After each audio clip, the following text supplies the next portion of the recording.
लोकतंत्र धर्मतंत्र में बदल चुका है और पार्टियां कीर्तन मंडली में। पत्रकार राम मंदिर की रिपोर्टिंग कर रहे हैं, जबकि मेरे जले हुए स्थान विशेष के लिए कहीं भी रिपोर्टिंग नहीं है कि मेरा बीमा क्यों नहीं हो रहा है। क्या मैं बरनोल खरीदता रहूं? इस प्रचंड प्रकोप वाली सर्दी में बर्फ की सिल्ली पर बैठा रहूं? इतनी बेरोजगारी के दौर में युवा से लेकर वृद्धा तक मोदी मोदी क्यों कर रहे हैं? कहीं कोविड वैक्सीन की जगह आप में मोदी प्रेम तो नहीं भर दिया गया? आप अपनी नस काट कर चेक कीजिए, कहीं वहाँ का रक्त आज के माहौल में भगवा तो नहीं हो चुका है?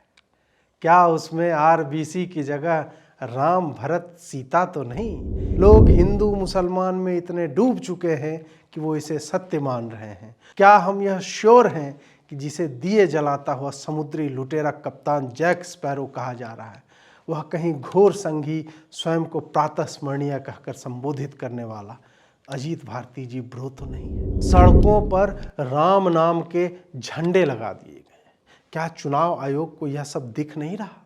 बाइक चलाता नवयुवक क्या राह चलते चलते भाजपा का वोटर नहीं बन जाएगा? छपवाया जा रहा है कि पीएम नारियल पानी पी रहे हैं, अन्न तक नहीं खा रहे। क्या आपको लगता है कि पीएम ने नारियल उगाया होगा? जी नहीं। किसी गरीब किसान को धमकाकर उसके पेड़ से नारियल तोड़ लिए गए होंगे, क्योंकि महामहिम तानाशाह को आज से 11 दिन नारियल पानी पीने की इच्छा हो गई है। दूर किसी दीवार पर बैठकर जामा मस्जिद को निहारने वाली इस औरत ने भी मुहूर्त को लेकर के वीडियो बना दिया। अब आप सोचिए कि कोई मुसलमान क्यों चिंतित है, क्योंकि मुसलमान गलत होते नहीं देख सकता। गंगा जमुनी स्कोडा लहसुन तहजीब और क्या है, अखंड पाठ हुआ करते थे, अब अखंड कवरेज है। अखंड हिंदू राष्ट्र में अखंड निष्ठा वाले पत्रकारों के लिए सब कुछ अखंड है। सांप्रदायिकता से खंड खंड हो चुके समाज में यदि अखंड कुछ बचा है तो सत्ता की चाटुकारी।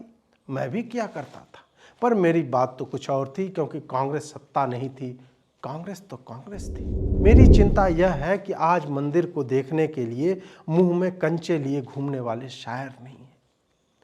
क्या एक अस्पताल बन जाता तो कंचे वाले शायर का ऑपरेशन नहीं हो जाता? आपके मंदिर ने एक शायर की जान ले ली। यदि आप चाहते हैं कि रवीश जी की जलन शांत हो जाए तो इन नंबरों के माध्यम से, क्यूआर कोड के माध्यम से आप उनके लिए बरनोल की डिमांड जो है पूरी कर सकते हैं। उसके लिए अपना सहयोग दे सकते हैं। वीडियो को लाइक कीजिए, शेयर कीजिए, यूट्यूब चैनल को सब्सक्राइब कीजिए, नोटिफिकेशन बेल दबाइए। आइए आनंद लेना आरंभ करते हैं। जय श्री राम।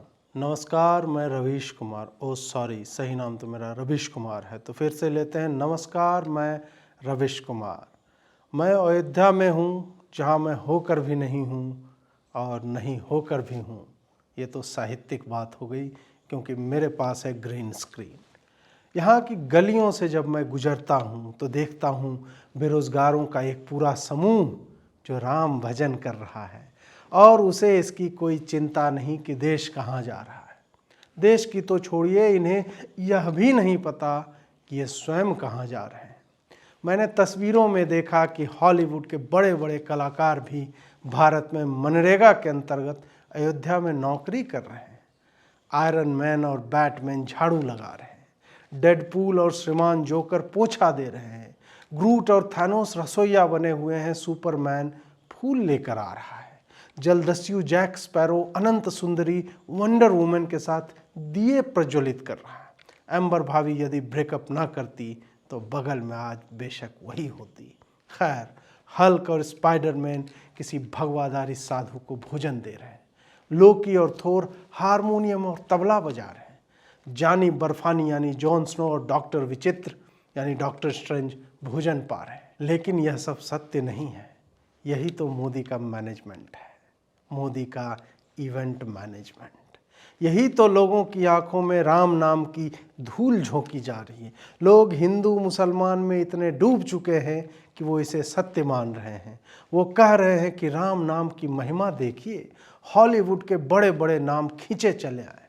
पर क्या हम जानते हैं कि आयरन मैन के कॉस्ट्यूम के पीछे इनके अपने कार्यकर्ता नहीं हैं? क्या हम यह श्योर हैं कि जिसे दिए जलाता हुआ समुद्री लुटेरा कप्तान जैक स्पैरो कहा जा रहा है, वह कहीं घोर संघी स्वयं को प्रातः स्मरणीय कहकर संबोधित करने वाला अजीत भारती जी ब्रो तो नहीं है। आप नहीं मानेंगे, क्योंकि मोदी ने आप में धार्मिक उन्माद इस तरह भर दिया है कि आपको राम और भगवा रंग के अलावा कुछ दिखता ही नहीं। मेरे बाल आपको थोड़े हरे रंग के दिख रहे होंगे, ये कोई गड़बड़ी नहीं है, ये मैं रवीश जी को ट्रिब्यूट दे रहा हूँ। इस कारण से मैंने उनकी एडिटिंग जो है मैच कर दी है, आगे से एडिटिंग मैं सही कर देता हूँ। आपके पास नौकरी नहीं है, जिनके पास है उनके भी पास नहीं है, क्योंकि ऐसा मैं कह रहा हूँ। ऐसा मैं इसलिए कह रहा हूँ क्योंकि मैं जीबी रोड की गुमनाम गलियों से निकला हूँ, क्योंकि मेरा ओरिजिनल सोर्स है ट्रस्ट मी ब्रो। यह अंग्रेजी का सोर्स है, क्योंकि हिंदी में तो अब कुछ बचा ही नहीं है। इतनी बेरोजगारी के दौर में युवा से लेकर वृद्धा तक मोदी मोदी क्यों कर रहे हैं? कहीं कोविड वैक्सीन की जगह आप में मोदी प्रेम तो नहीं भर दिया गया? आप अपनी नस काट कर चेक कीजिए, कहीं वहाँ का रक्त आज के माहौल में भगवा तो नहीं हो चुका है? क्या उसमें आरबीसी की जगह राम भरत सीता तो नहीं? एआई के दौर में सब कुछ संभव है। आपको चलता फिरता ज़ॉम्बी बना दिया गया है। आप हो ही नहीं, आप ग्रीन स्क्रीन है जहां कुछ भी भरा जा सकता है। आप भाजपा के लिए वोट मात्र हैं, आप मैनेज हो चुके हैं। ईवीएम तो जस का तस है, वही है, हैकिंग आपकी हो गई है। लोकतंत्र धर्मतंत्र में बदल चुका है और पार्टियां कीर्तन मंडली में। पत्रकार राम मंदिर की रिपोर्टिंग कर रहे हैं, जबकि मेरे जले हुए स्थान विशेष के लिए कहीं भी रिपोर्टिंग नहीं है कि मेरा बीमा क्यों नहीं हो रहा है। क्या मैं बरनोल खरीदता रहूं? इस प्रचंड प्रकोप वाली सर्दी में बर्फ की सिल्ली पर बैठा रहूं? आम जनता का क्या है, वह तो राम नाम के ही गर्मी से जो है तृप्त होती जा रही।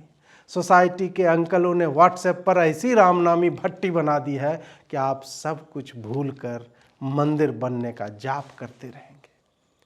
मैं कहता हूं कि इससे बचिए, एक उन्माद से बचिए जहां मंदिरों में भटकता एक प्रधानमंत्री 150 सड़कें बनाकर आपको ठग लेता है कि विकास हो रहा है, जबकि सत्य यह है कि कोट पहनने वाले एसपीजी के जवानों को भी धोती गमछा पहनाकर मंदिरों में घुमाया जा रहा है। यदि राजस्थान मध्य प्रदेश के चुनाव परिणाम परसों घोषित हुए होते तो इसमें से एक एसपीजी वाला आपको राजस्थान का मुख्यमंत्री बना दिखता, क्योंकि उसने प्रोटोकॉल तोड़कर इस इवेंट मैनेजर पीएम के हाँ में हाँ मिलाई। पत्रकारों को जब मैं पुजारी कहता हूं तो उसके कारण है। इन्हें देखकर लगता है कि इनके हाथ में माइक की जगह अगरबत्ती और कैमरे की जगह घंटी पकड़ा देते तब भी कोई अंतर नहीं पड़ता। सत्ता की घंटी बजाते हुए गोदी मीडिया के पत्रकारों ने हम जैसे पुराने चावल जो कांग्रेस की लैपडॉग मीडिया हुआ करते थे उसे पहुंच से बाहर कर दिया है। हमारे भी मालिक की मालकिन ईसाई थी। हमने तो कभी मोमबत्ती यानी कैंडल जलाकर प्राइम टाइम नहीं किया, बल्कि जब मन किया अपना मुंह काला कर लिया, सॉरी स्क्रीन काला कर लिया।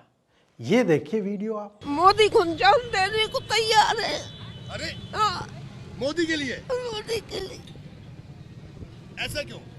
हमें 500 साल से मंदिर पढ़ो और जय हो प्रभु मोदी ये की। बताइए इस वृद्धा के पास कितने दिन शेष होंगे और इसकी ऐसी माइंड वॉशिंग हुई है कि वो कह रही है कि मोदी के लिए जान दे देगी, जान दे देगी। ऐसे ही जान देने वालों की एक पूरी पलटन हर नगर, हर गली, हर गांव में, हर चौराहे पर तैयार है। कोई कहेगा कि यह एक भाव है जो मंदिर को लेकर के उठ रहा है। मैं कहूँगा कि पता कीजिए इसके घर में कोई भाजपा ही निकल आएगा या फिर मीडिया वाले ने इसे भी मैनेज कर लिया है। ये रो नहीं रही है, ये सब एआई का कमाल है। एआई से तो डॉक्टर रॉय अब हिंदी बोल रहे हैं, सचिन तेंदुलकर ऐप बेच रहे हैं और रश्मिका मंडाना लिफ्ट में कूद कर आ रही है। क्या एआई से मोदी इतना भी मैनेज नहीं कर सकता? पीएम भजन सुना रहे हैं और लोग भजन सुन रहे हैं। इस दौर में भी जब पत्रकारिता बहुत कम बची है, साक्षी जी जैसी युवा पत्रकार का यह वीडियो एक आशा तो अवश्य ही देता है। देखिए। केंद्र में और राज्य में उनकी सरकार होने के बावजूद अगर राम मंदिर नहीं बना पाते हैं, ऑर्डिनेंस पर कुछ नहीं बोल पाते हैं, बिल पर कुछ नहीं बोल पाते हैं, तो फिर ये जरूर लोगों को लगता है कि आस्था नहीं है, सिर्फ 2019 के लिए सब कुछ चल रहा है, इलेक्शन आ रहा है, इसलिए राम मंदिर का शिगुफा छोड़ दिया जाता है। यही एक ऐसी बूटी है जो इलेक्शन में जीत दिलाएगी। ऑर्डिनेंस लाओ ना सर, राम मंदिर बनाइए, भव्य राम मंदिर, हमारी आस्था का इशू है, हमको भव्य राम मंदिर देखना है सर, ऑर्डिनेंस लाइए ना। राम मंदिर बन रहा है ना, 20 करोड़ यूं डाल दो, राम मंदिर बन रहा है, सब कुछ आपका सब सही हो जाएगा अब, क्योंकि राम मंदिर बन रहा है। सारे दुख खत्म हो जाएंगे क्योंकि राम मंदिर बन रहा है। महंगाई भी अपने आप ही भगवान कम कर लेंगे। अब राम मंदिर बन रहा है, सब कुछ राम भरोसे। ये जब न्यूज़ 24 में थी तो कहती फिरती थी कि भैया मंदिर कब बनवाओगे, हमारी आस्था का प्रश्न है। आज जब बन गया है तब भी कड़े कड़े सवाल पूछ रही है। सौदा कड़ा कड़ा, सौदा खड़ा खड़ा, इनके जैसे कड़े लोग ही उम्मीद है। इनके सवाल कितने जायज हैं कि क्या इसी से सड़क, कॉलेज सब बन जाएगा। वामपंथी हैंडलों ने भी ऐसा ही एक प्रश्न पूछा था कि ये सब विकास कार्य गिनाकर राम मंदिर का राजनीतिकरण तो नहीं हो रहा। सही प्रश्न था कि 500 kilometre metro, 51 crore bank account, 4 crore निःशुल्क आवास, 315 मेडिकल कॉलेज, 45 करोड़ मुद्रा loan, 220 crore free vaccine, 11 crore परिवारों को पाइप्ड वाटर, 10,000 जन औषधि केंद्र, 10 करोड़ LPG कनेक्शन, 70,000 किलोमीटर राष्ट्रीय राजमार्ग यानी नेशनल हाईवेज तो बन गए। पर क्या 100 किलोमीटर और मेट्रो नहीं बन सकती थी? क्या 1,000 किलोमीटर और हाईवे नहीं बन जाते? 10-20 मेडिकल कॉलेज और खुल जाते तो क्या हो जाता? मंदिर तो बाद में भी बन सकता था। प्रश्न वही है कि राम मंदिर ही क्यों? इससे किसको रोजगार मिलेगा? ठीक है कि फूल पत्ती बेचने वाले होंगे, प्रसाद का बिजनेस हो जाएगा, आवागमन के लिए टैक्सी गाइड होंगे, होटल खुलेंगे, रेस्टोरेंट बनेंगे, कपड़ों के दुकान होंगे, हजारों करोड़ों रुपयों का व्यवसाय होगा। पर क्या यह सब एक स्कूल के बराबर कभी आ सकता है? क्या हमें वहाँ पर एक स्कूल नहीं खोल देना चाहिए था? शिक्षा स्कूल में होगी या मंदिर में? आप बीमार पड़ेंगे तो आप हॉस्पिटल जाना चाहेंगे या मंदिर? आप कहेंगे कि रबिश जी ये क्या बात हुई, स्कूल कम है क्या? तो मैं कहूँगा कि मेरे घर में भी बाथरूम कम नहीं है, बहुत है, पर टट्टी तो रबिश यूट्यूब पर ही करता है ना। गोदी मीडिया तो भाजपा से भी अधिक उन्माद में है और माइक लेकर गली गली भटक रही है कि वो कैसे क्या दिखा दें कि उनकी राज्यसभा सीट पक्की हो जाए। मेरा क्या है, मैं तो ग्रीन स्क्रीन हटाकर बैठे बैठे राज्यसभा में जा सकता हूँ। वैसे भी अब वहाँ महुआ जी नहीं रही तो संसद में जाने से भी क्या लाभ। रैंडम बातें हो रही हैं क्योंकि हमारा समाज रैंडम हो चुका है। मीडिया रैंडम है, राजनीति रैंडम है, जज लोग रैंडम हो गए। जो दल कल तक राम के अस्तित्व को नकार रहे थे वो कह रहे हैं कि राम उनके भी हैं, उनके भी बाप हैं। सरयू में डुबकी लगाकर कांग्रेस के नेता लौट रहे हैं। सुप्रिया जी भगवा साड़ी पहनकर दौड़ रही हैं। केजरीवाल हनुमान चालीसा और सुंदरकांड पाठ कर रहे हैं। सबको कोविड की वैक्सीन लगी हुई है, असर सब पर हो रहा है। यहीं पर आप मैच हार चुके हैं। यहीं पर आपका EVM हैक हो चुका है। माहौल ऐसा हो चुका है कि आप चाहकर भी राम से भाग नहीं सकते। मुझे भी मटेरियल नहीं मिल रहा है तो मैं बेरोजगारों में राम, लोकतंत्र में राम, फ्लाईओवर की होर्डिंग में राम, बस में राम, वैन में राम ढूंढ रहा हूँ। पैसे मुझे भी कमाने हैं लेकिन मैं बड़ा ही आदमी हूँ। मैं निंदा स्तुति करके पैसे कमाऊँगा क्योंकि मैं जानता हूँ कि बिना राम के मेरा भी काम नहीं चलने वाला। मैंने तो राम को इतना ढूंढा है जितना स्वयं सीता जी ने नहीं ढूंढा होगा। अभिमान की बात नहीं है। इस राम और धर्म के उन्माद में लोगों ने धर्माचार्यों को भी नहीं बख्शा। आप सोचिए कि भगवा कपड़ों में बैठे लोगों को जो 25-30 बार तो 7 द्वीपों वाली पृथ्वी के चक्रवर्ती सम्राट रह चुके हैं और 2-4 बार तो स्वयं इंद्र भगवान। ये बात और है कि इंद्र बनने का तरीका थोड़ा कैजुअल था। ऐसे भगवाधारी महापुरुषों को भी ट्रोलिंग का शिकार होना पड़ा। जबकि यदि मोदी में थोड़ी भी समझ होती तो उनके चरणों में लौट जाते और उन्हें मनाकर कारगिल की पहाड़ियों पर बिठा देते और कहते कि वो वाला चमत्कार दिखाइए जिसमें आप दृष्टि मात्र से अरबों एटम बमों को नष्ट कर सकते हैं। अभिमान की बात नहीं है। कुछ लोगों ने महापुरुष को इस बात पर ट्रोल करने की चेष्टा भी की कि उनसे पाकिस्तान और चीन समेत रूस, यूक्रेन, इजराइल, हमास युद्ध रुकवा लिया जाए, क्योंकि वो दृष्टिपात से ही अरबों बमों को नष्ट कर सकते हैं। ये दो कौड़ी के ट्रोल इतना भी नहीं समझते कि अभी विश्व में एटम बमों की कुल संख्या हजारों में भी नहीं है, जबकि उनकी क्षमता अरबों को नष्ट करने की है। आप ही बताइए कि क्या मच्छर को मारने के लिए तोप चलवाया जाएगा? हमने युवाओं को कहाँ पहुँचा दिया कि आज भगवा कपड़ा पहनने वालों का भी सम्मान नहीं किया जा रहा। युवा वर्ग तो छोड़िए, इस उन्माद ने बच्चे बच्चियों को भी अपने लपेटे में ले लिया है।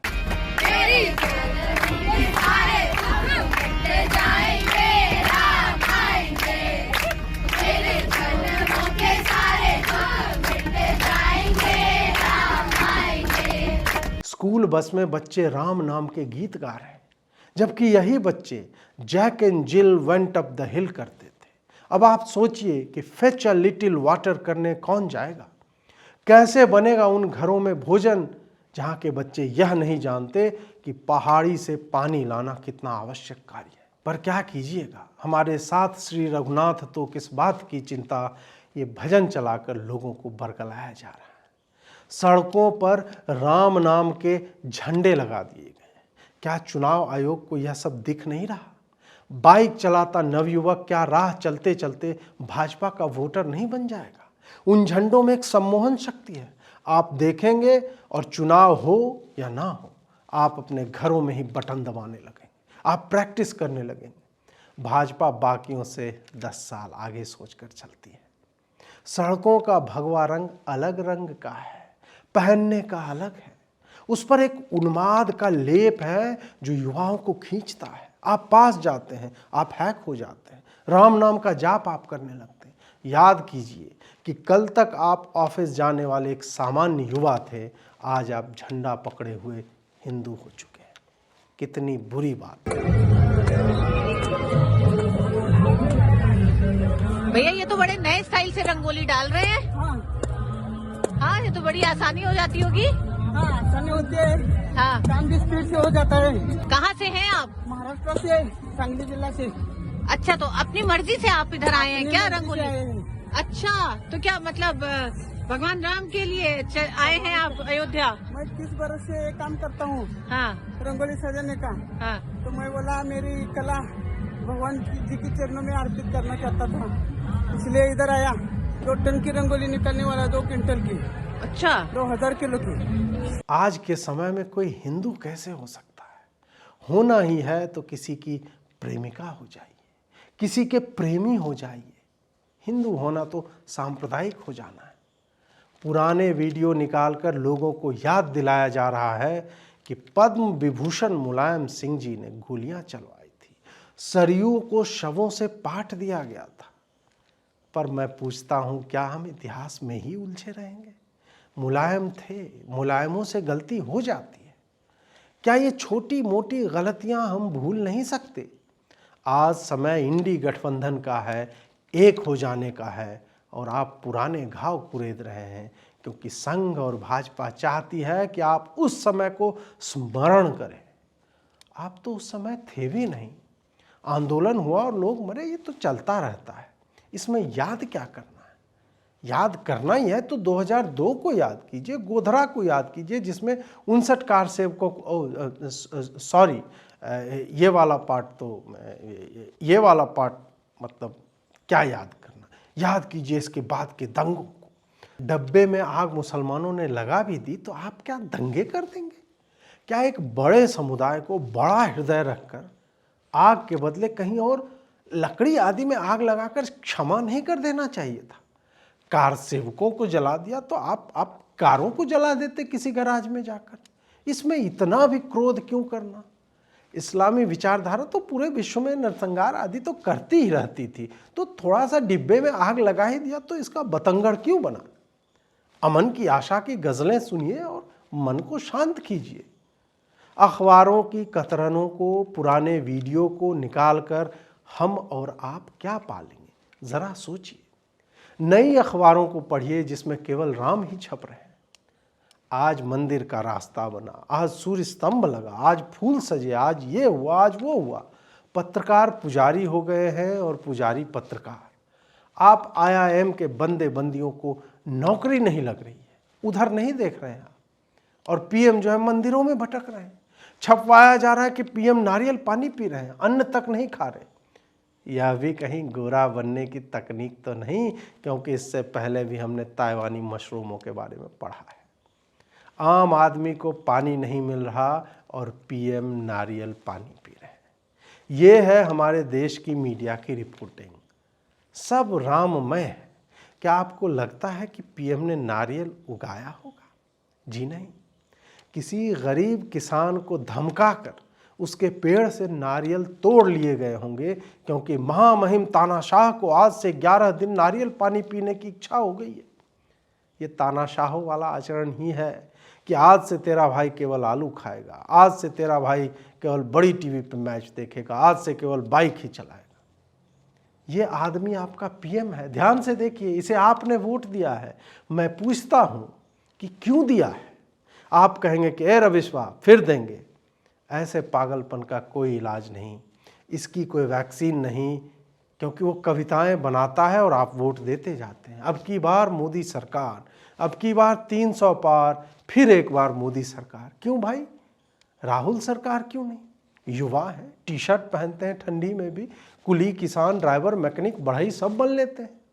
आपको बहुरूपिया ही चाहिए तो राहुल गांधी को चुनिए, जो है नेहरू और टाइटल में गांधी लगा रखा है, जिसका पूरा परिवार भ्रष्टाचार के मामले में जमानत पर बाहर है। वो दूसरों को भ्रष्ट कहता फिर रहा है। असली बहुरूपिया को चुनिए भाई। मोदी तो इसमें भी बहुत पीछे ही है। आप सोचिए कि देश को किसकी जरूरत है? मोदी जी की, जो राम मंदिर के नाम पर सरकारी छुट्टी दे रहा है, या उस व्यक्ति की जो ऐसी ठंड में भी गर्लफ्रेंड के पास नहीं है, असम की पहाड़ियों में गांव की सड़क को NH2 बोलकर आपको सच्ची जानकारी दे रहा है? आप सोचिए कि आप उस मोदी को वोट देंगे जो नॉर्थ ईस्ट इतनी बार गया है कि हम और आप उसे भारत का हिस्सा मानने लगे, जबकि कांग्रेस काल में नॉर्थ ईस्ट विदेशों वाली फीलिंग दिया करता था। उसको हम लोग एग्जॉटिक कहा करते थे। यह आदमी वहाँ पे पुल, सड़क, कॉलेज आदि खोलकर उसको सामान्य बना रहा है। यही विजन है, यही दूरदर्शिता है। आगे क्या? वहाँ भी राम नाम का झंडा लगाकर वोट पाया जाएगा। पुल बना दो, उसमें लाइट के लिए पोल लगा दो और फिर पोल में राम नाम का हिप्नोटिक झंडा लगा दो। हो गया आदमी हैक। आदमी को तो हैक कर लिया, पर शंकराचार्यों को हैक नहीं कर पा रहे। मैंने कभी नहीं सोचा था कि कांग्रेस कभी हिंदुओं के शंकराचार्यों का पक्ष लेकर उनकी चिंता करेगी, पर अधूरे राम मंदिर की प्राण प्रतिष्ठा में शंकराचार्यों के न जाने पर कांग्रेस की चिंता वाजिब लगती है। किसी को इस पर चिंता करनी ही चाहिए। मैंने तो बहुत चिंता की। मेरे यहाँ तो चिंता का ही माहौल है। आप सोचिए कि जब कांग्रेस धर्म को लेकर चिंतित हो तो हम सबको चिंतित हो जाना चाहिए।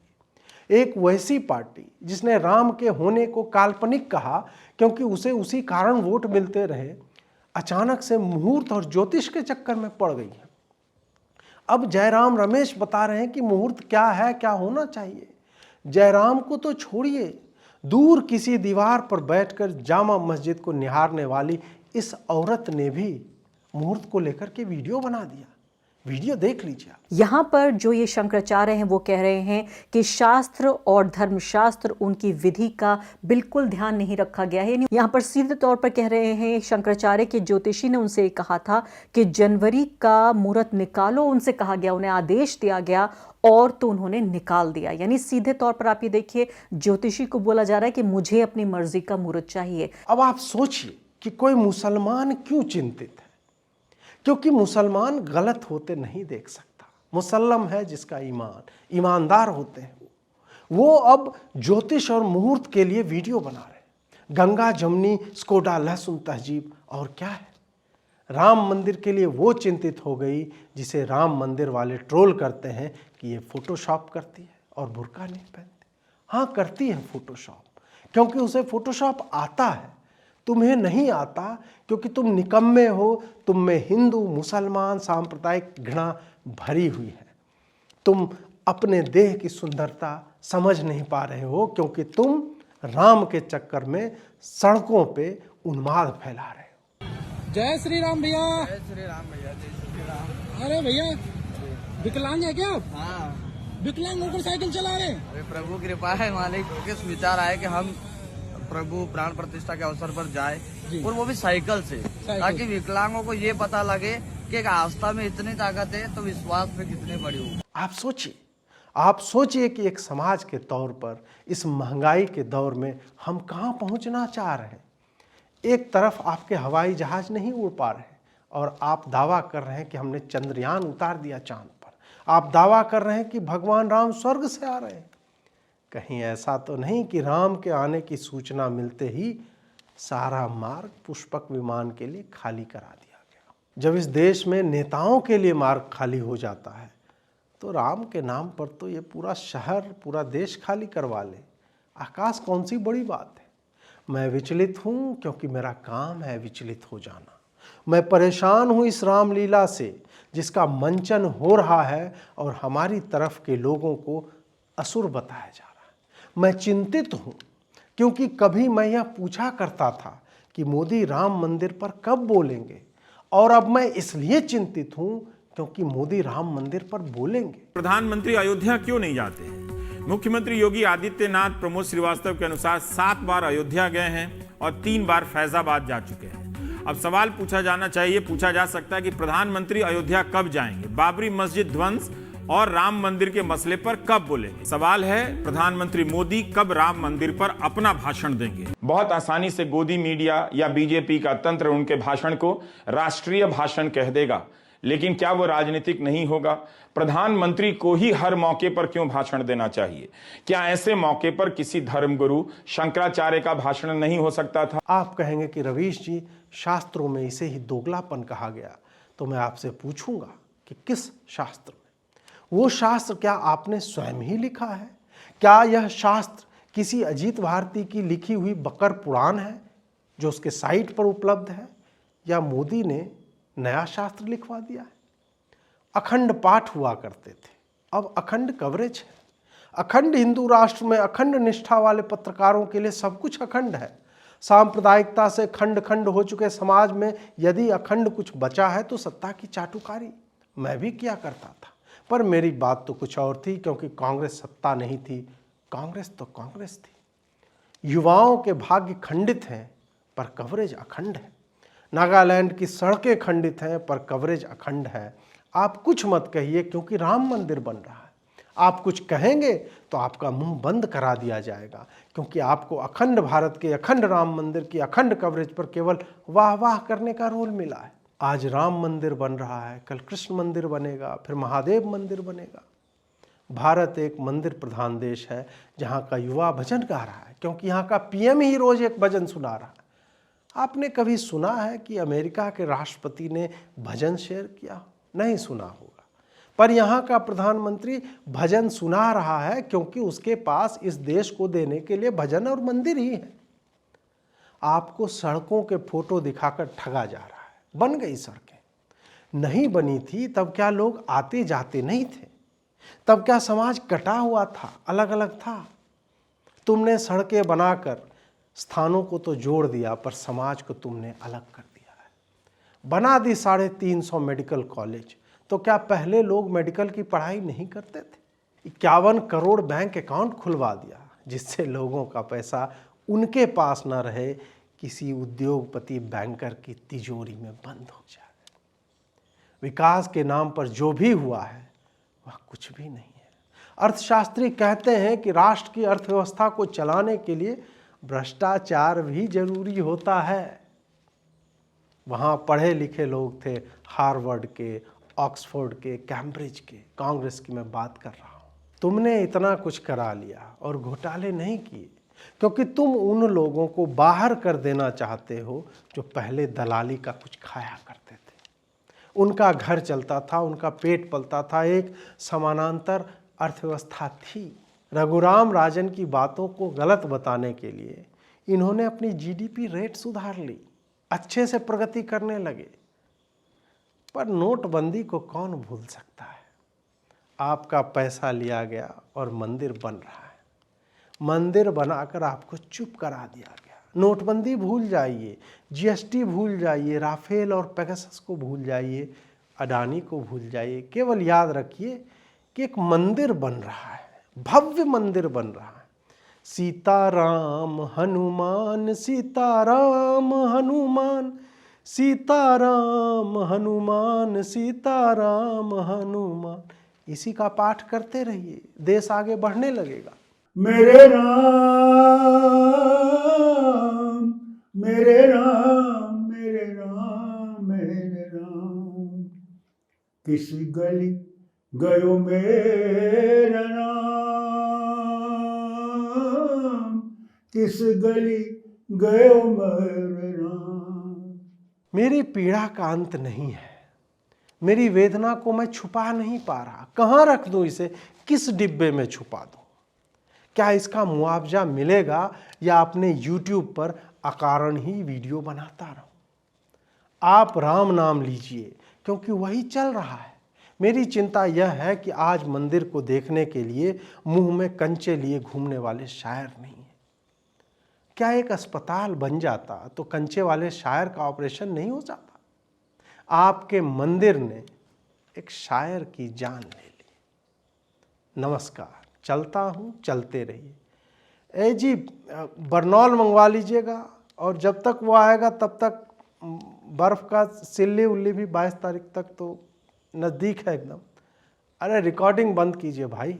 यदि आप चाहते हैं कि रवीश जी की जलन शांत हो जाए तो इन नंबरों के माध्यम से, QR कोड के माध्यम से आप उनके लिए बरनौल की डिमांड जो है पूरी कर सकते हैं, उसके लिए अपना सहयोग दे सकते हैं। मेरा ये चैनल सब्सक्राइब करें और मेरे हर अपडेट आपको मिले, इसके लिए बेल आइकन जरूर दबाइएगा। आप सभी को मेरी ढेर सारी शुभकामनाएं।